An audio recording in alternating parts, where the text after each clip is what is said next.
성도 여러분 안녕하십니까? 오늘도 아침 예배에 찾아오신 성도님들을 진심으로 환영합니다. 우리는 계속해서 그리스도인의 성공의 원칙을 살펴보고 있습니다. 오늘도 우리에게 주어진 귀중한 시간을 말씀을 듣고 묵상하는 데 사용하고 남은 생애를 하나님께 드리는 모든 성도님들 되시길 간절히 바랍니다. 이제 기도하겠습니다. 하늘에 계신 아버지, 바쁘게 돌아가는 세상 속에서 말씀을 묵상할 수 있도록 아침 예배를 허락해 주심에 감사드립니다. 말씀 묵상을 통해서 남은 생애를 하나님을 위해 살아갈 수 있도록 계획하고 뜻을 정하도록 인도하여 주시옵소서. 오늘은 인생에 대한 하나님의 계획이 무엇인지 살펴보려고 합니다. 오늘 말씀을 통해서 남은 생애를 잘 계획할 수 있도록 도와주시옵소서. 예수님의 이름으로 기도드립니다. 아멘. 오늘은 목사님께서 특별한 말씀을 준비해 주셨습니다. 함께 묵상할 제목은 인생에 대한 하나님의 계획 3부입니다. 이제 목사님께서 권면의 말씀을 전해 주시겠습니다. 안녕하십니까? 오늘날 대부분의 사람들은 말씀을 살피는 시간을 충분히 갖지 못합니다. 그래서 우왕좌왕하다가 인생을 마감합니다. 대부분의 사람들은 하나님의 뜻과 하나님의 부르심을 진지하게 살필 시간을 갖지 못합니다. 정신없이 바쁘게 살다가 무덤에 들어가는 것입니다. 조심해야 합니다. 우리가 80년, 90년 길게 산다고 해도 그 시간 모두 우리 것이 아닙니다. 대부분의 시간은 하나님과 상관없는 일에 다 소모되어 버립니다. 우리에게 주어진 이 짧은 인생, 안개처럼 빠르게 지나갑니다. 성도 여러분, 더 늦기 전에 준비해야 합니다. 우리의 노년을 위한 준비는 일찍 시작되어야 합니다. 왜 그럴까요? 이성과 정신이 분명하게 작동될 때 준비해야만 나이 들어서 노년을 행복하게 지낼 수 있습니다. 자, 성실하게 일하기. 이것이 네 번째 성공의 법칙입니다. 성실하게 일하는 법을 배워야 한다는 것입니다. 성실하게 일하지 못하는 사람들은 성공할 수 없다는 것이에요. 그건 세상의 원칙이고 영적인 원칙 마찬가지입니다. 만일 젊은 시절들의 결정이 현명했고 그들이 예상치 못한 사건들로 인해서 방해받지 않았다면 성공적인 삶을 위한 마지막 단계는 가장 행복한 시간이 될 가능성이 있다. 이상적인 상황이라면 자녀들은 모두 독립했고 주택담보대출을 포함해 남아있는 빚이 없고 일상생활에 필요한 이동수단, 자동차도 다 해결된 상태이고 빚이 없고 노년의 삶을 유지하기 위한 적당한 수준의 소득이 보장되어 있을 것이다. 아니, 이런 상태로 은퇴하면 얼마나 좋겠어요. 이런 사람들인데 제가 보면 많지 않은 것 같아요. 저도 이것을 기준으로 보면 저도 많이 부족합니다. 그래서 저는 이런 말씀을 드리고 싶어요. 은퇴, 이제 나이가 들어서 은퇴 준비할 때 네 가지가 굉장히 중요합니다. 네 가지. 첫째, 빚과 채무가 가능한 한 없는 상태에서 노년을 맞이하도록 최선을 다하는 것입니다. 네. 둘째는 적은 수입으로도 만족하면서 살아갈 수 있는 신앙을 가져야 돼요. 네, 적은 수입으로도 콩 한 조각 부부가 나눠 먹으면서 여보 오늘 우리 행복하지? 이렇게 되면 성공한 부부입니다. 네. 셋째, 은퇴하면 갖게 되는 그 많은 시간을 어떻게 보내야 되는지 계획하셔야 됩니다. 은퇴하면 어떻게 돼요? 나이가 들면 들수록 돈은 없어지고 몸은 약해지면서 남는 건 시간이에요. 시간만 엄청나게 많이 가져요. 그래서 제가 어떨 때 한번 미국에서 노인 아파트를 방문하면은 나이 드신 어른들이 그 많은 시간을 감당하지 못해갖고 너무 외로워서 TV 틀어놓고 하루 종일 방에서 왔다 갔다 해요. 왜 그럴까요? 노년을 위해서 준비가 안 된 것입니다. 돈이 문제가 아니에요. 가면 갈수록 돈은 문제가 아니에요. 넷째, 어떻게 주님의 마음에 기쁨을 드리는 노년의 은퇴의 삶을 보내야 하는지 기도하면서 계획하셔야 합니다. 네, 미리 준비해야 돼요. 미리 준비하면서 내가 은퇴 후에 무엇을 할까? 미리 준비해야 그것이 되는 것입니다. 자, 가장 중요한 것, 이 은퇴를 위한 네 가지 방법이 있는데 이 중에서 가장 중요한 핵심적인 포인트는 뭔가? 남은 인생 동안 내가 어떤 복음을 붙잡고 어떤 말씀에 집중하면서 보낼지 정하는 것입니다. 제가 이 포인트 계속 말씀드리죠. 말씀의 선이 내게 분명하게 잡히면은요, 나머지는 그냥 자연스럽게 결정이 돼요. 근데 말씀의 선을 분명하게 잡지 않은 상태에서 다른 눈에 보이는 조건들을 맞춰가려고 하면 결국은 무너집니다. 아무 의미가 없어요. 네, 아무 의미가 없어요. 결국 하나님께서 인정하는 성공은 말씀에서 시작하기 때문에 그렇습니다. 말씀에서. 어떤 말씀을 붙잡고 가는가가 굉장히 치명적인 큰 차이를 나타내는 것입니다. 성실하게 일하고 사람들과 소통할 수 있고 내게 주어진 과제를 확실하게 끝내는 훈련을 우리 자녀들이 해야 된다는 것입니다. 여러분들 사회생활 해보면 이게 다 아니에요? 그래서 저도 마지막 사명 우리 젊은 선교팀들에게 이 점을 강조합니다. 신앙도 중요하지만 자기에게 맡긴 과제, 소통하고 계획하면서 끝내는 것, 이거 굉장히 중요하다는 것입니다. 신앙이 있어도 이것이 안 되면 막혀버리는 것이에요. 결국 신앙까지 무너져 버려요. 하나님께서는 일과 삶에 있어서 당신의 자녀들에게 높은 표준을 요구하신다. 그 표준은 우리의 마음에 기록된 하나님의 계명이며, 돌비에 기록된 계명이요? 아니요, 우리 마음에 기록된 하나님의 계명입니다. 우리의 품성을 통해 드러난다. 우리의 표준이 무엇입니까? 하나님의 계명, 마음에 기록된 하나님의 계명이고 주님을 닮은 성품이 우리의 표준입니다. 세상이 점점 더 악해져가고 기독교적 가르침이 갈수록 약화되어 가는 이때 그리스도인들이 세상이 기대하는 것 이상의 수준으로 살며 일하는 것은 훨씬 더 중요하다. 성도 여러분, 여기 뭘 말하고 있나요? 우리가 세상이 기대하는 수준만큼 살면 안 된다는 것이에요. 거기에 만족하면 안 된다는 거예요. 그것이 우리의 고울이 되면 안 된다는 것이죠. 하나님께서 기대하는 수준으로 살아야 된다는 것입니다. 그 수준이 무엇이에요? 그 수준은 성실이라. 근데 이 성실이 영어로는 integrity입니다. 이것은 정확한 번역은 고결함이에요. 성실과 고결함은 좀 다르죠? 예. 근데 이 책에서는 이 성실이라고 번역이 됐습니다. 자, 성실, 고결함이 무엇인가? 성실, 고결함에 대한 글을 제가 준비했습니다. 이 글을 한번 들어보세요. 이 글이 참 감동적입니다. 성실이란 정직한 성품이다. 성실이란 견고한 도덕적 원칙을 갖는 것이다. 성실이란 자신이 믿는 원칙에 따라 행동하는 것이다. 성실이란 밝은 향기를 내는 성품이다. 성실이란 다른 사람의 약점을 보완해 주는 것이다.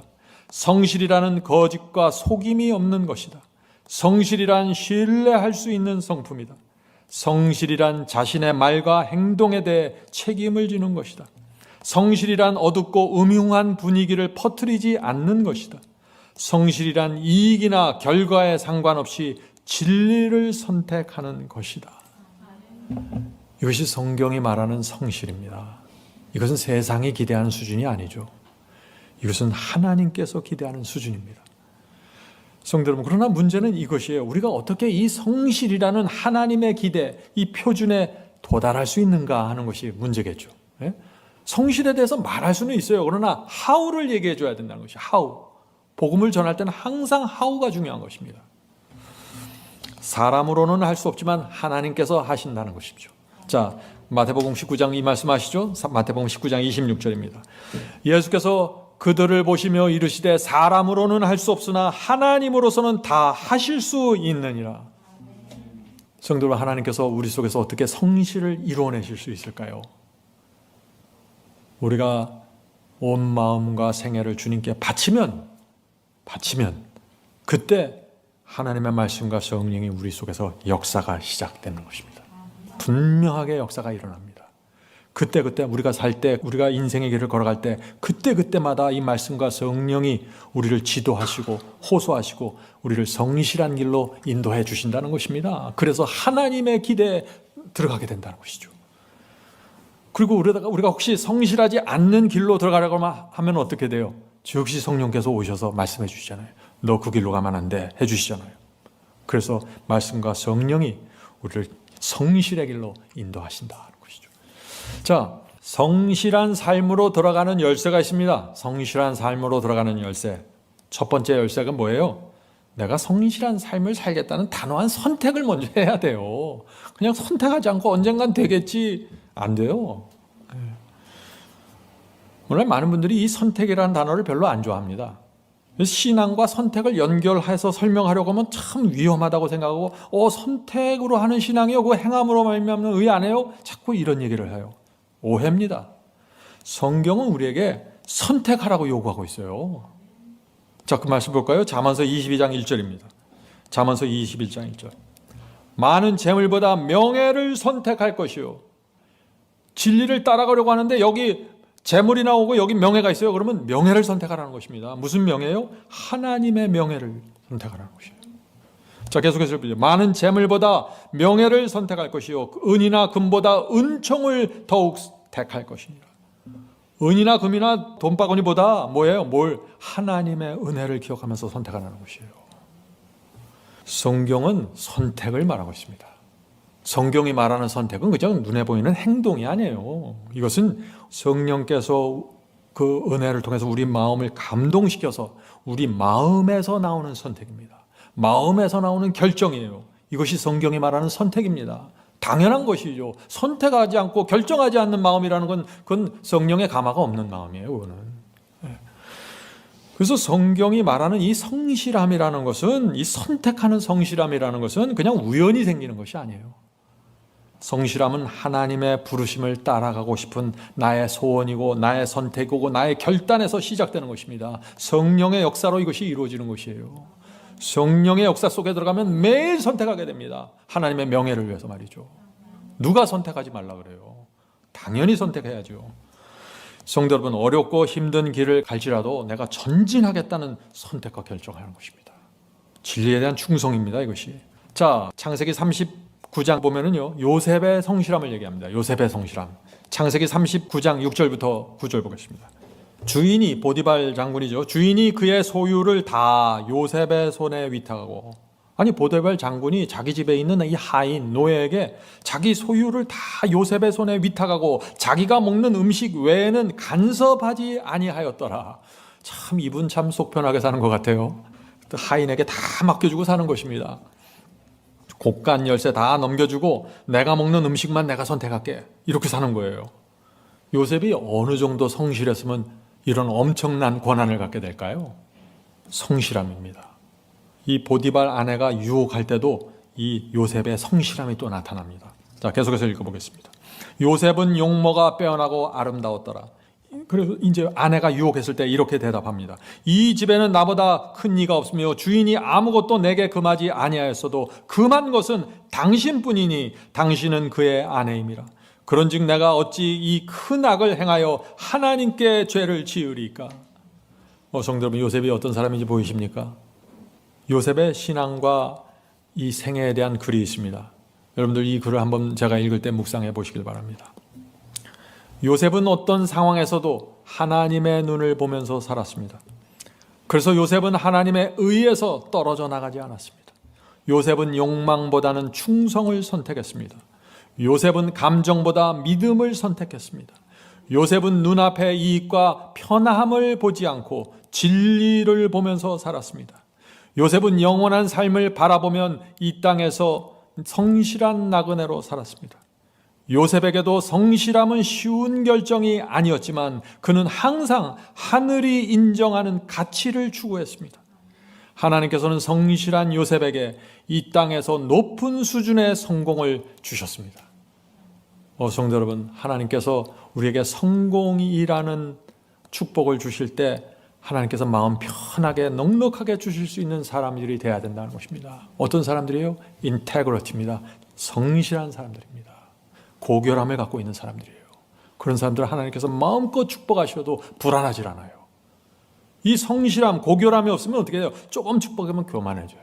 또 조금 가난하면 콱 귀가 죽어버리고. 이건 아니에요. 그런 건 아니에요. 분명해야 됩니다, 이것이. 다섯 번째 성경의 원칙은 재정과 신앙에 있어서, 우리 인생에 있어서 하나님의 조언을 구하면서 사는 것입니다. 첫 번째, 인생의 성공의 원칙. 첫 번째 뭐예요? 인생의 우선순위를 정확하게 정하는 것이죠. 둘째, 일하고 노동하는 것을 축복으로 삼아야 된다. 셋째, 돈을 버는 시기, 이 40년의 시기를 하나님의 말씀과 원칙대로 잘 통과해야 된다는 것입니다. 넷째 성공의 원칙은 성실하게 일하는 것이죠. 다섯째, 재정과 신앙에 있어서 우리 인생에서 하나님의 조언을 늘 구하라는 것입니다. 이 다섯 가지의 원칙 속에서 하나님께서 우리 인생을 성공으로 이끌어 간다는 것이죠. 세상에는 많은 자산 관리 전문가들이 있지만 하나님께서는 그분께서 우리에게 맡기신 자산 관리를 위해 그들의 자문을 구하는 것에 대해 경고하셨다. 시편 1장의 말씀이죠. 복 있는 사람은 악인들의 꾀를 따르지 아니하며 죄인들의 길에 서지 아니하며 오만한 자들의 자리에 앉지 아니하고 오직 여호와의 율법을 즐거워하며 그의 율법을 주야로 묵상하는도다. 그는 시냇가에 심은 나무가 철을 따라 열매를 맺으며 그 잎사귀가 마르지 아닌 것 같으니 그가 모든 일에 다 형통하리로다. 기록된 것 같이 여호와의 율법을 즐거워하는 자는 복을 받을 것이다. 이것이 성공의 비결이다. 성공의 비결이 무엇입니까? 재정, 자녀교육, 가정, 일, 이 모든 것이 하나님의 말씀을 따라갈 때 이 세상에서 평강을 누리고 하늘 도성에 들어가는 최고의 성공을 이루게 된다는 것입니다. 성도 여러분, 결국은 하나님의 말씀을 의지하는 것으로 결정되는 것입니다. 자, 끝으로 한 말씀만 읽고 마치도록 하겠습니다. 이 말씀 중요합니다. 우리는 인생에 대한 하나님의 계획에 전심으로 따라가야 된다. 인생을 살 때 내 계획을 따라가는 게 아니라 나를 향해서 주어진 하나님의 계획을 보면서 간다는 것입니다. 성공의 비결입니다. 세 가지 방법입니다. 하나님의 계획을 따르는 세 가지 방법. 첫째, 가장 가까이 놓인 일에 최선을 다하고, 저 멀리 있는 일 가려고 그러지 말고 내 주변에 가장 가까이 있는 일에 최선을 다하라는 것입니다. 적은 일에 충성을 해야 큰 일이 주어지는 것입니다. 내 주변 사람들을 먼저 주님을 대하듯이 대해야만 먼 사람들에게 복음을 전할 수 있는 자로 세워지는 것입니다. 두 번째, 우리의 갈 길을 하나님께 맡기고 하나님께서 인도하신 대로 내가 가겠습니다. 말씀이 인도하시는 대로, 성령께서 나를 인도하신 대로 가겠습니다. 이것이 성공의 두 번째 비결입니다. 세 번째, 하나님의 섭리의 지시를 주목하는 것. 하나님의 섭리를 이게 알려면은요, 이게 그냥 되는 게 아니에요. 앞 두 단계가 돼야 세 단계가 되는 거예요. 작은 일에 충성하면서 말씀과 예언을 정확하게 들여다보는 사람들, 진리가 뭔지 정확하게 통찰력 있게 바라보는 사람들, 이런 사람들이 주변에서 상황이 변화될 때 하나님의 섭리가 내 주변에서 어떻게 일어나는지 분별할 수 있다는 것이에요. 감으로 하는 거 아니에요, 이거. 계속해서 읽겠습니다. 섭리의 지시를 주목하는 것 등은 우리가 직업을 선택하는데 안전한 지도를 받도록 하는 원칙인 것이다. 성도 여러분, 우리가 하나님의 이런 원칙 속으로 들어가면요, 사탄이 우리를 무너뜨리지 못합니다. 세상 풍파가 거세도 하나님의 원칙 속에 들어가 있는 사람들은 풍요로운 마음으로 성공의 길을 걸어가게 됩니다. 성빈이 될 수 있고 성부가 될 수 있고, 재물이 중요한 게 아니라 마음의 풍요로움과 분명하고 확고한 철학과 사상이 중요한 것입니다. 성령께서 우리를 이 하나님께서 정하신 성공의 길로 인도하시길 간절히 바랍니다. 기도하겠습니다. 하늘에 계신 아버지, 하나님께서 주신 인생이 바람처럼 빠르게 지나갑니다. 안개처럼 사라집니다. 저희가 주께서 주신 이 은혜의 시간 동안 신실하게 살 수 있도록 도와주시옵소서. 재물에 대한 잘못된 허상을 버리게 도와주시고, 주께서 맡겨주신 이 자녀들에게 신실한 부모로 살 수 있도록 붙잡아 주시옵소서. 정직하고 신실하고 부지런하고 늘 말씀을 사모하는 그리스도인 부모로서 살게 인도해 주시옵소서. 인생이라는 짧은 시간을 헛되게 보내지 않도록 붙잡아 주시옵소서. 오늘 예배에 참석한 성도들에게 함께 하시고 앞길을 지도해 주시옵소서. 오늘 말씀을 마음에 새기고 하나님의 뜻대로 살기를 원하는 그 소원을 주시옵소서. 각 사람에게 필요한 것을 공급해 주시고 하나님께서 인도하는 풍요로운 삶으로 인도해 주시옵소서. 모든 말씀 예수 그리스도의 이름으로 간절히 기도드립니다. 아멘.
범죄